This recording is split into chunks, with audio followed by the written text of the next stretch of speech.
Salut tout le monde, bienvenue sur la chaîne du Solaire du Ch'ti.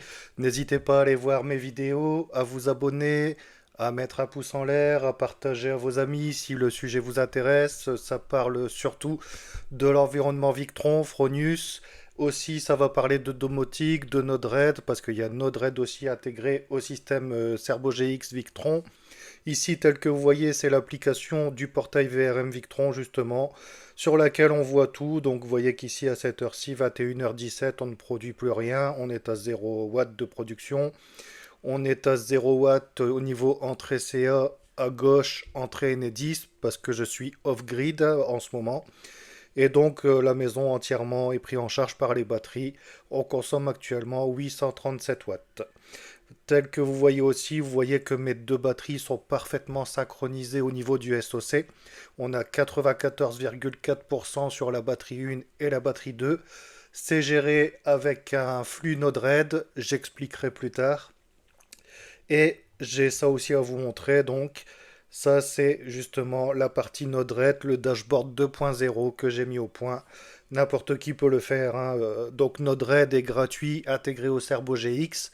Ça demande un petit peu de travail, un petit peu de code, mais on arrive à des super résultats, des super trucs. Vous voyez qu'en haut, j'ai reproduit le panneau d'affichage du Multiplus 2 dans l'application, donc les témoins correspondent exactement à ce qui se passe sur la façade des Multiplus 2 actuellement. On est en mode conversion uniquement, c'est bien le cas, on est déconnecté d'Enedis, hein, le témoin main on est éteint.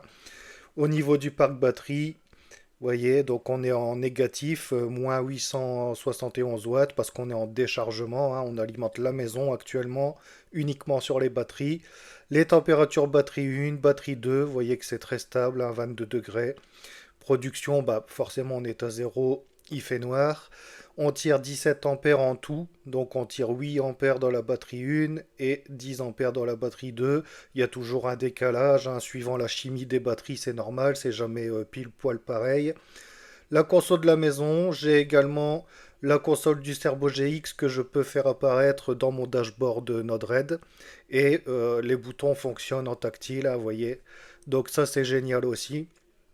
Enedis 0 ampère, on est déconnecté, on est off-grid, 0 watts. Le parc batterie est à 53 volts. La production AC est à 0 watts. Vous voyez, j'ai reproduit beaucoup de choses.